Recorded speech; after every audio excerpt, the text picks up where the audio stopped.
prazer enorme novamente estar aqui nessa casa, já me sinto em casa, graças a Deus, e trazer esse tema, gente, que foi livre. E por que o tema mortes prematuras?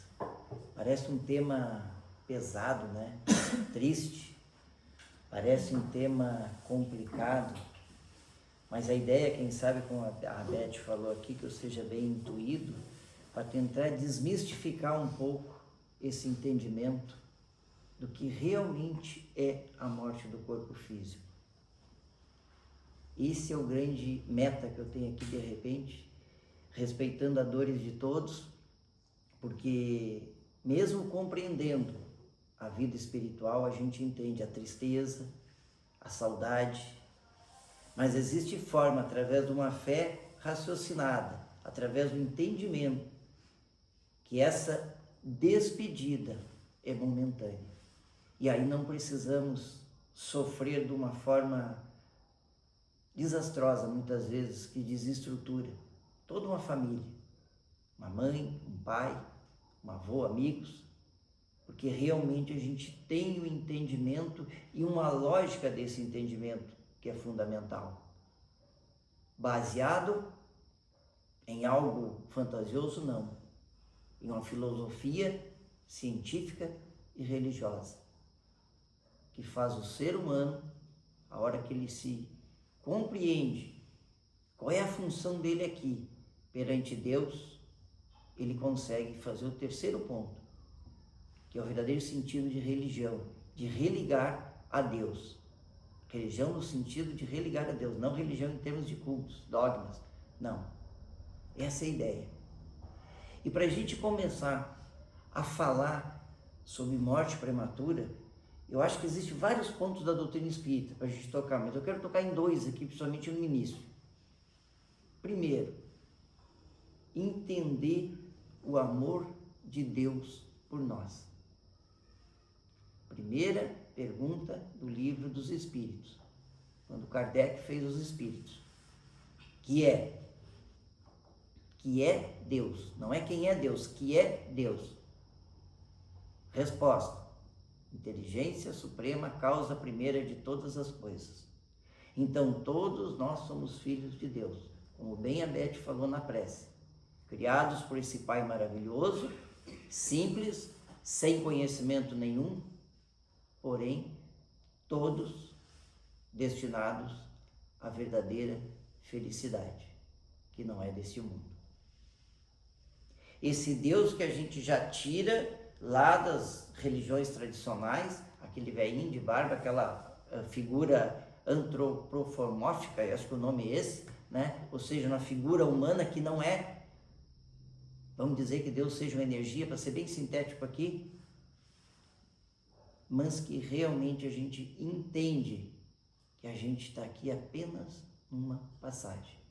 Porque quando a gente entende que esse Deus maravilhoso nos deu a oportunidade da vida, mas não é a vida essa do corpo físico, mas a vida de espíritos imortais que todos nós somos, gravem bem, nós somos espíritos imortais, vivendo momentaneamente em um corpo, onde já vivemos várias e várias reencarnações para trás. Ok? E aí nos traz também esse Deus justo, bom, amoroso, onipotente e vários atributos aí. E aí nos traz também o quê? Pergunta 525 do Livro dos Espíritos. Quem é que a gente toma por base para seguir aqui e evoluir? A resposta mais curta do Livro dos Espíritos: Jesus. Jesus já nos vem como um espírito mais puro que pisou na terra, que já cruzou toda essa caminhada e vem nos ensinar. E ainda vai um pouco mais a fundo entendendo. Jesus, o Criador, o coordenador do nosso planeta Terra, o nosso governador da Terra, de vários Cristos em outros orbes que existe aí. Ou seja, vamos voltar lá nos conceitos, há várias moradas na casa de meu Pai. Ok, gente? Só uma síntese para a gente começar a tentar entender esse conceito desse Deus maravilhoso. Ok? Então a reencarnação faz parte da nossa evolução. Beto, como assim? Então a gente não podia ter criado o espírito, evoluído o espírito? Não, nós precisamos passar na prática. E a prática é onde? A aula prática é no corpo físico. Aí a gente reencarna em um corpo físico, o espírito imortal. Temos uma experiência no corpo físico. Voltamos para o plano espiritual para verificar como é que foi a nossa prova aqui. Erros e acertos é natural para todos nós. Estamos todos em um mesmo nível, planeta Terra, um pouquinho mais evoluído uns, outros menos, mas todos espíritos imperfeitos, com algumas diferenças aí de espíritos mais evoluídos. Ok, gente? Estamos no mesmo barco. Então a gente vem aqui por uma experiência e retorna para o plano espiritual. Mas e aí? Esse Deus justo e bom, como é que permite a morte prematura de uma criança, de um jovem? Cadê a bondade desse pai? Mas vamos começar a raciocinar da seguinte forma. Se a gente não está aqui pela primeira vez, na nossa primeira encarnação, então a gente viveu vidas passadas. Se a gente está aqui para aprender, é sinal que a gente fez algo também errado em vidas passadas, como estamos fazendo aqui. Mas pelo menos nessa encarnação, já somos bem melhores que fomos nas outras. Ok? Já é um consolo. Ok? Porém, a gente já tem um outro consolo aqui. Se essa não é a única vida, nós vamos ter outras vidas. E a vida segue no plano espiritual. Ok? Mas e aí, por que um jovem, uma criança, morrer, desencarnar tão cedo? Onde é que está a resposta disso aí? Gente, muitas vezes é apenas um cumprimento de um tempo necessário para aquele espírito, para aquele jovem, para aquela criança. Eles não precisavam viver todo um tempo de encarnação, 30, 40, 50, 80 anos. Porque lá em outra vida, de repente, faltava só para aprimorar esse pequeno espaço. Mas aí temos que entender que não é o final, é apenas o cumprimento, vamos dizer assim, de uma missão, de uma tarefa que essa criança, esse jovem teve aqui. Roberto, mas é duro, é difícil, claro que é. Eu sou um pai, tenho sentimentos, mas aí já nos dá, gente, uma luz, um entendimento que tem um porquê. Daquele Deus bom e justo. Evitando a gente pensar num momento de dificuldade, de despedida momentânea daquele ente querido, que isso é um castigo de Deus. Não. Isso é algo infundido das religiões por vários motivos, nós vamos entrar aqui. Porque esse Deus bom e justo, lá no início dos dias, nós somos espíritos imortais na experiência no corpo físico. Ok? Segundo ponto que pode ser, depois eu vou voltar um pouquinho nesse ponto aí. Por quê? Vamos voltar lá então. Esse jovem, essa criança, de repente, em outra encarnação, ela desencarna por algum motivo e precisava ainda terminar uma pequena etapa no corpo físico, drenar essa energia. Por isso que ele vem com esse pequeno tempo. Ok? Segundo ponto. Muitas vezes é uma prova para os pais. Uma prova para os pais. Por quê? Então está sendo castigo de Deus? Não, uma prova. Porque em outra vida, de repente, nós já fizemos erros e acertos. Não esqueça que a gente inverte os papéis. Aqui a gente pode estar sendo filho, mas na outra podia ter sido pai, podia ter sido mãe, podia ter sido avó daquela criança e vice-versa. E aí a gente precisa, numa prova prática, sentir muitas vezes essa despedida momentânea. Eu vou entrar nisso aí mais lá na frente para a gente poder esmiuçar isso mais. Então, gente, vou passar 2 pontos aqui. Finalizar uma reencarnação anterior, um tempo pequeno, que é preciso para aquele espírito, ou uma prova para os pais. Porém, se esses pais têm o conhecimento, têm uma fé raciocinada, entendendo que nós temos uma experiência no corpo físico momentânea, que a gente vai se reencontrar, e a gente, para se reencontrar, não precisa desencarnar. O termo espírita nos explica isso ainda. Porque dentro dessa estrutura desse corpo físico existe o corpo, perispírito e espírito. Perispírito é o corpo espiritual. Quando a gente desencarna, quando a gente morre, esse perispírito segue junto com o espírito, que é que vai dar a moldagem desse espírito. Olha que interessante. Mas aí muitas vezes a gente sente a presença desse ser do nosso lado. A gente sonha e vê esse ente querido do nosso lado. Muitas vezes nos dizendo: pai, mãe, eu estou bem, estou ótimo, preciso seguir minha caminhada, vocês têm que seguir a de vocês, nós vamos se reencontrar. Essa é a base, mais ou menos, das mensagens que vêm. Ponto fundamental nisso aí, a oração, gente. Melhor caridade que a gente faz para um ente querido quando desencarna: a prece. A prece de desapego, a prece de entendimento. Podemos ter saudade daquele ente querido, é normal. Podemos chorar, mas chorar consolado, pedindo a Deus que ele siga a caminhada dele, que ele se reencontre dentro de si e que a gente possa seguir a nossa aqui. Isso se chama um amor de desapego. Por que o amor de desapego? Porque na nossa fé raciocinada a gente sabe que quando a gente também desencarnar, a gente vai reencontrar os nossos entes queridos. Quando a gente não reencontra dessa forma que eu falei aqui, como várias outras. Como é que a gente tem essas provas? O exemplo, nosso querido Chico Xavier, através das psicografias, está lá no livro As Mães de Chico. Vários depoimentos de mães que tiveram consolo através da psicografia desse médium, como de vários outros médicos que tem em várias casas espíritas.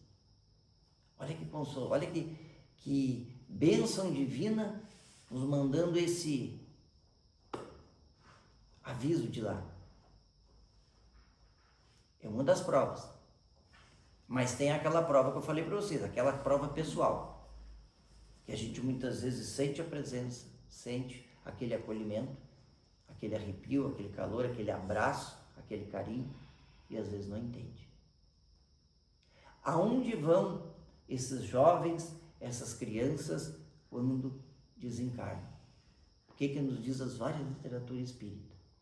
Desencarnam e vão momentaneamente para colônias espirituais específicas para receber crianças, jovens, crianças de vários níveis de acordo com o desencarne aqui. Olha só, gente. Não esquecendo que todos nós temos, né, o nosso guia espiritual, o nosso mentor, nosso anjo da guarda, como queiram especificar. Então a gente nunca está sozinho. E lá nessas colônias, eles ficam por momento para receberem acolhimento. Porque não esqueçam, aquele jovem, aquela criança que desencarnou, ela é um espírito milenar, de várias outras existências. Porém, ela precisa um momento para se refazer desse choque anímico, vamos dizer, da saída do corpo físico para o espiritual. Então, precisa ser recebido nessas colônias lá. Lá no livro Entre a Terra e o Céu, pelo espírito de André Luiz, a colônia Lar da Benção, lá explicam os mentores, tem uma passagem ali de as crianças que elas vão através de uma visita espiritual a essa colônia, e lá André Luiz relata várias crianças sendo amparadas em vários locais dessa colônia. E em vários momentos, as mães, no momento do sono físico, chegando até aquela colônia para matar a saudade daquele filhinho, para dar um abraço. Será que eu estou falando alguma loucura aqui? Será que a gente nunca sonhou com alguma coisa assim, diferente daquele sonho, quando a gente acorda e sente aquele acolhimento tão gostoso? Ou às vezes uma súplica daquele filho, daquele pai, porque a gente está tão apegado a eles aqui que não deixa seguir a caminhada deles. Lá nesse livro fala exatamente desse acolhimento. Fala do acolhimento de um menino, se eu não me engano, Júlio, onde a tutora dele lá é a Brandina. E o Júlio está numa ala separada, num sono induzido, sentindo algumas medo, receio e uma forte tosse. E aí o André Luiz, curioso, pergunta pro superior dele lá, não me lembro agora qual é o nome, quem era, por que ele estava daquela forma. Porque numa vida anterior, numa reencarnação anterior, ele tinha se apaixonado, a companheira o traiu com outro e ele tenta o suicídio através de química, onde queimou a garganta dele. Tá, mas ele é espírito, mas ele tem um perispírito, um corpo espiritual, desgastou. E aí ele, naquela vida, ele se recupera, mas ele se suicida através do quê? No mar. Olha que interessante. E aí na última vida ele vem, se suicida no mar, e aí onde é uma prova para os pais dele, porque em vida anterior eles fizeram semelhante. Então me lembra a sequência toda da história, mas só vocês entenderem que tinha um porquê daquela criança na última encarnação desencarnar através de uma morte de afogamento, que aí depois os pais vão entendendo na sequência do livro. Então só para a gente entender que tudo tem um porquê. E as provas estão aí para nós. De várias formas. Que mais, gente, que a gente poderia dizer de tantas coisas? Falei da psicografia, falei dos livros. Outro livro maravilhoso. Deixa eu ver se eu lembro o nome. A Morte Não É o Fim. São de 9 jovens que desencarnam através de um acidente de carro.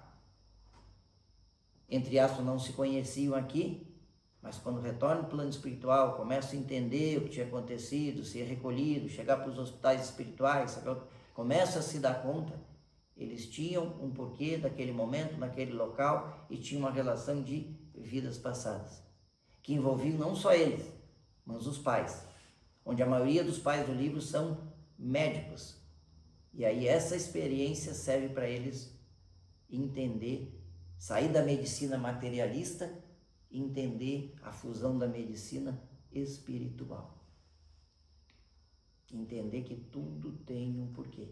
E nesse relato do livro fala algo interessante, que aqueles jovens que lá chegavam e depois começavam a entender o que tinham feito com as suas vidas, muitos deles dependentes do álcool, muitos deles dependentes da droga, muitos deles com recesso lá de outras vidas, muitos deles já estando na colônia espiritual, reencontrando os amigos. E aí tem um relato muito interessante de uma moça, não me lembro o nome agora, que ela está se preparando para reencarnar e ela prorroga aquilo muitas vezes, porque quando ela pensa no que ela fez, ela sabe que vai ser muito difícil a próxima reencarnação, até que lá no final do livro, não lembro agora direito, tem um porquê de quem é que vai ir ao lado dela, que vai dar tipo um reforço, um apoio para ela. Olha que interessante, gente. Mas o interessante é que nos fala o quê? Todos temos o apoio. E aí entra naquilo que a Beth falou, o nosso livre-arbítrio. Nosso entendimento disso aí. Isso é que é importante, o entendimento. Esse é o consolo da doutrina espírita. Não que nós, espíritas, vamos dizer assim, por conhecer a doutrina, não vamos chorar, não vamos sentir. Mas vamos sentir de uma forma consolada, sabendo que aquela despedida é momentânea. Olha que bênção, gente, que a gente tem aí. E a doutrina nos traz esse entendimento. Onde aquele espírito também muitas vezes desencarna como criança e precisa de um tempo no plano espiritual para retornar à sua estrutura de corpo da sua anterior vida. Se for um espírito mais evoluído, que tem conhecimento já, em seguida ele já retorna à sua estrutura espiritual anterior. Mas também, muitas vezes, aquela criança, ela desencarna lá em tenra idade, mas nem retorna para a fase, vamos dizer, da estrutura adulta no plano espiritual. Já se prepara para reencarnar logo em seguida. Por quê? Porque ela precisava só daquela pequena parte no corpo físico para drenar aquela energia. Mas mesmo assim já aproveita e em seguida retorna. Que tempo? Não sei, mas em seguida já retorna. Temos relatos também em livros aí de quantas crianças que retornam e depois vão se identificando que elas já estiveram aqui. Olha que interessante. Tem um livro aí de uma americana, não lembro agora o nome, você já deve ter visto a história, de um menino que desde tenra idade ele começa apaixonado por aviões. E ele começa com o pai, com a mãe a visitar lugares até que vão no museu e ele dá o detalhe de um avião que estava ali da Segunda Guerra Mundial, diz todas as qualidades do avião, diz, eu pilotei esse avião, o pai fica pasmo. E aí o pai começa a pesquisar, cético, começa a pesquisar no Google, na internet, data, ele fala de um colega que também era piloto com ele, e ele encontra, entende, dá um nome, e aí quando ele vai amadurecendo, vai aflorando os detalhes de toda aquela guerra que ele teve lá atrás, uma guerra, se não me engano, com os americanos, com os japoneses. Parece que é isso. Olha só, gente. E aí, a gente vai ter dúvida que a gente está aqui apenas por uma passagem? Mas que doutrina consoladora que nos mostra que mesmo muitas vezes uma criança, um jovem que desencarna até por uma doença, tem um porquê, era necessário, onde muitas vezes aquele espírito escolheu aquela doença. Porque lá no cronograma dele de vidas passadas, ele verifica junto com o mentor dele, com o construtor do plano espiritual dele, do planejamento espiritual dele reencarnatório, a necessidade de ele vir e de repente ter aquela doença ali, desencarnar daquela forma. Tem um médico espírita, não lembro o nome agora, mas indico um muito bom livro, Medicina Oculta, do Dr. Paulo César Frutuoso. Mas não é dele esse relato, que ele diz que no consultório dele, ele muitas vezes, ele tratava pacientes com câncer, que desencarnavam com câncer curados. Ousado, né, gente? Desencarnou com câncer curado, sim. Porque ele precisava drenar aquela energia naquela encarnação através daquela doença. Porém, ele liberava pacientes, entre aspas, curados, mas que estavam doentes. Porque ele sabia que aquilo poderia retornar, porque precisava de uma mudança interior. Por isso que a doença nos vem muitas vezes para isso, para mexer conosco. Mas não pense a doença como castigo, como eu não mereço isso. O relato é a resignação, o entendimento que tem um porquê daquilo ali. Não só para ele, mas para o grupo, para aqueles que estão na volta. Eu fiz um trabalho de pesquisa sobre o Alzheimer, porque eu tive um exemplo na família, meu sogro morreu de Alzheimer. Então, na época, eu fui pesquisar sobre Alzheimer. E deixa eu ver se eu lembro, deixa eu ver o nome, Marisete, como é que é o nome? Me ajuda, Beth. Marlene, Marisete, não me lembro agora, é uma coisa assim. Lá nesse livro tem o relato do espírito onde ele escolheu, para aquela encarnação última, que ele desencarnasse com o Alzheimer. O Alzheimer serviria para ele resgatar algumas energias, alguns débitos do passado. Não só ele, mas o vínculo familiar que estava junto. Eu sei que parece louco, né, gente? Mas não, gente. Por que muitos conseguem a cura? Porque faz as mudanças necessárias internas. A doença já está ela iniciou onde primeiramente? Lá no espírito. O estágio do corpo físico já é o último estágio, mas que pode ser amenizado, pode ser, entre aspas, curado.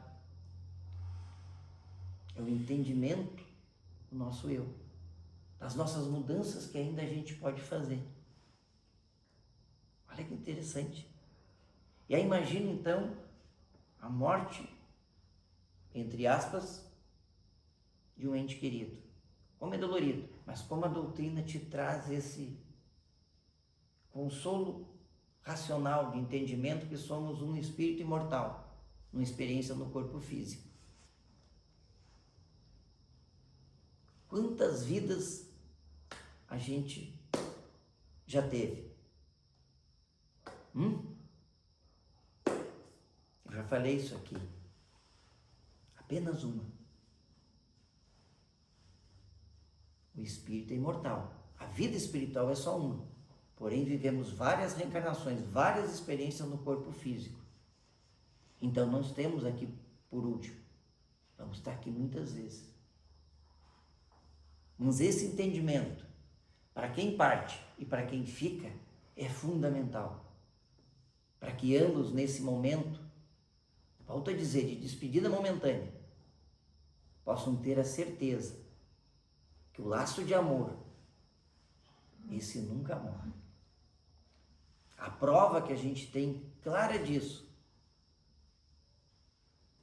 qual? Jesus, que aqui vem nos ensinar o amor. A história vocês conhecem, né?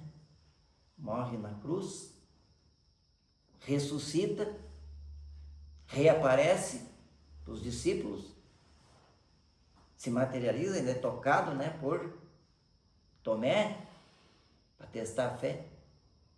E aí está a prova, gente.